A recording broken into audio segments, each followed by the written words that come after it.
لو أنت مش عارف إيش الحكاية، هنا الحكاية. اسمع، هذا هو علي عبد الله صالح.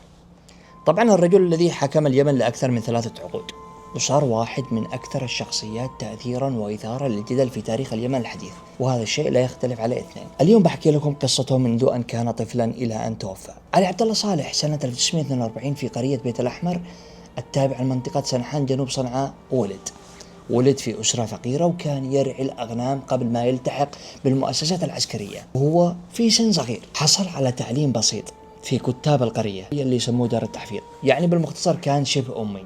بعدها اختار طريق الجيش، وهذا الطريق هو الطريق الذي غير حياته بالكامل. في داخل الجيش بدأ صالح كجندي بسيط جدا، بعدها تخصص في سلاح المدرعات، وشارك في الأحداث العسكرية والسياسية التي شهدتها اليمن بعد ثورة 26 من سبتمبر.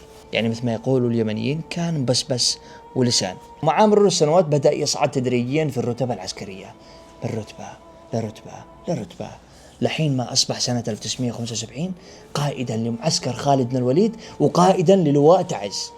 بدأ يستخدم منصبه بذكاء ودهاء، بدأ يقوي علاقاته مع القيادات العسكرية والقيادات القبلية وكبار القبائل.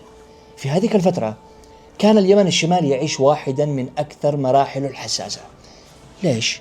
لأنه كان الرئيس إبراهيم الحمدي عنده مشروع ضخم جدا، وهذا المشروع هو إعادة بناء الدولة وتقوية مؤسساتها، وبنفس الوقت كان يعمل على تحسين العلاقة مع جنوب اليمن، وكان هدفه الوحيد هو الوحدة اليمنية، كما كان هدف الشعب بأكمله هذه الفترة. ولكن في 11 من أكتوبر عام 1977 قتل إبراهيم الحمدي وشقيقه عبد الله الحمدي. كيف قتل؟ قتل في حادثة اغتيال شانعة كانت بعزومة على عشاء في ليلة توجهه لبدء مشروع الوحدة مع جنوب اليمن. وما زالت تفاصيل الحقيقة في جدل حتى اليوم هذا، مع أنه واضح، ولكن مش حلو أدخل بهذا الموضوع بدون أخبار مؤكدة. وبعد الحمدي يا ناس تولى أحمد حسين الغشمي رئاسة اليمن الشمالي، ولكن حكمه كان أسرع حكم في التاريخ. في يونيو سنة 1978 قتل الغشمي بسبب انفجار حقيبة مفخخة حملها مبعوث قادم من جنوب اليمن لتدخل البلاد ساعتها في أزمة سياسية شنيعة. في وسط هذه الفوضى برز اسم علي عبد الله صالح. علي عبد الله استخدم لسانه وأسلوبه وتكلم مع شيوخ القبائل على أساس أنه يكون كحل توافقي بين مراكز القوى العسكرية والقبلية لفترة مؤقتة وبسيطة، بس يمكن أسبوع، يمكن شهر، يمكن شهرين، يمكن 33 سنة. وفي 18 يونيو عام 1978 تم انتخابه رئيسا للجمهورية العربية اليمنية بالإجماع، وهو في 36 من عمره، ليصبح سادس رئيس لليمن الشمالي. الكل كانوا يقولوا عنه مسكين ويا رجال شهرين وغيروا، يعني بالمختصر ما كانش يبين، كان محسكم.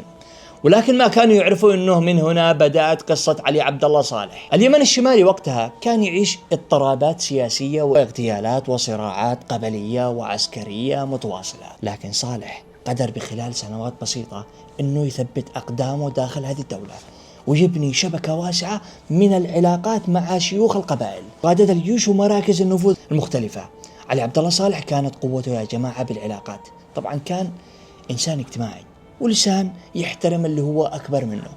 يا رجل ما في واحد قدر يصاحب صدام حسين ويخلي صاحبه إلا علي عبد الله صالح، كان يقول هذا ابني صغير. المهم في سنة 1982 هنا علي عبد الله صالح أسس المؤتمر الشعبي العام، اللي أصبح الحزب السياسي الحاكم وأداة رئيسية لإدارة الدولة وتوسيع نفوذها السياسي. وخلال الثمانينات بدأ يفرض سيطرته على مؤسسات الدولة، وأصبح اللاعب الأقوى في شمال اليمن. زي ما تقولوا دخل الاحتراف ودخل الأولمبيات، بالذات بعد ما سوى الوحدة اليمنية بعد عقود من الانقسام بين شمال اليمن وجنوبه. أعلنت الوحدة رسميا في 22 مايو 1990، ورفع علي عبد الله صالح مع علي سالم البيض علم الجمهورية اليمنية الجديدة، وأصبح صالح رئيسا للجمهورية اليمنية الموحدة. طبعا هذه كانت نقطة جبارة، لأنه الشعب اليمني كان حلمه الوحيد من سنين طويلة هذه الوحدة. ورجاء يا أهل الجنوب لا تسبوني ولا تدخلوني بقصتكم، أنا بس بحكي الحكاية. المهم شهر العسل هذا لم يدم طويلا، بدأت الخلافات السياسية بين قيادات الشمال والجنوب تتصاعد يوم وراء يوم، تحولت من خلافات إلى أزمة حقيقية داخل الدولة الجديدة. وفي سنة 1994 انفجرت الحرب الأهلية بين الطرفين، وأعلن قادة الجنوب الانفصال. وبعدها بأشهر من القتال انتهت الحرب بانتصار قوات الحكومة بقيادة علي عبد الله صالح، وعادت الوحدة بالقوة العسكرية، ليخرج صالح من هذه الحرب أكثر قوة من أي وقت مضى. وهنا قال للكل: أنا المسيطر وأنا الكل بالكل. طبعا بسبب هذه الحرب ما زال في حقد وغل عليه إلى يومنا هذا وهو ميت، لأنه راحت ضحايا كثيرة في هذه الأيام، وفي أسر ما زالوا متأثرين إلى يومنا هذا. ومن منتصف التسعينات أصبح الرجل أقوى بلا منازع في اليمن، فاز في الانتخابات الرئاسية، وحاولوا ناس كثيرة تتحداه وتسيطر وترشح للرئاسة، ولكن ولا واحد فيه قدر يسيطر. سيطر حزبه على البرلمان وأصبح يدير توازنات معقدة بين القبائل والجيش والأحزاب والقوى الدينية. يعني يا جماعة كان يصف حكم اليمن بعبارة شهيرة أصبحت مرتبطة هذه العبارة باسمه. إيش قال؟ قال: حكم اليمن يشبه الرقص على رؤوس الثعابين. وكان يقصد أن بقاء الحاكم في اليمن يحتاج إلى موازنة مستمرة بين قوى متصارعة لا تتوقف عن التنافس. لكن مع مرور السنوات بدأت الانتقادات تتزايد يا جماعة. اتهموا خصومه بالفساد وتركيز السلطة بيد المقربين منه، بينما كان أنصاره يشوفوا أنه لا، حافظ على وحدة البلاد واستقرارها في ظروف شديدة التعقيد. ومع دخول الألفية الجديدة واجهت اليمن تحديات كبيرة جدا، ومن بينها التدهور الاقتصادي وتصاعد نشاط الجماعات المسلحة واندلاع عدة حروب مع جماعة أنصار الله في شمال البلاد، ابتداء من سنة 2004 إلى أن جاءت سنة 2011. عندها اندلعت ثورات الربيع العربي. خرج مئات الآلاف من اليمنيين إلى الشوارع مطالبين بإسقاط نظامه بعد أكثر من 33 سنة من الحكم، أكثر من بسكوت أبو ولد. المحتجين بالفساد قالوا إنها سوء إدارة وتدهور الأوضاع الاقتصادية، يعني بعد 33 سنة صحوا. وفي يونيو 2011 تعرض لمحاولة اغتيال داخل مسجد النهتين أثناء أداء صلاة الجمعة، وأصيب بحروق وجروح خطيرة ونقلوه إلى السعودية للعلاج. لكن رغم إصابته عاد إلى اليمن واستمر الصراع السياسي عدة أشهر. أنتوا لو شفتوه أثناء الإصابة هتقولوا سبحان من أحيا العظام وهي رميم. عشان كذا تشوف أكثر اليمنيين عندهم أمل إنه عايش، يحسبوا إنه بيقوم من القبر ما قام هذيك الفترة. في نهاية المطاف وقع المبادرة الخليجية وتنازل عن الرئاسة نائبه عبد ربه منصور هادي رحمة الله عليه سنة 2012، لتنتهي رسميا فترة حكم استمرت أكثر من 3 عقود. ويا فرحة ما تمت، لأنه علي عبد الله صالح ما اكتفى واختفى من المشهد، لا، رغم خروجه من الرئاسة بقى لاعبا مؤثرا في السياسة اليمنية،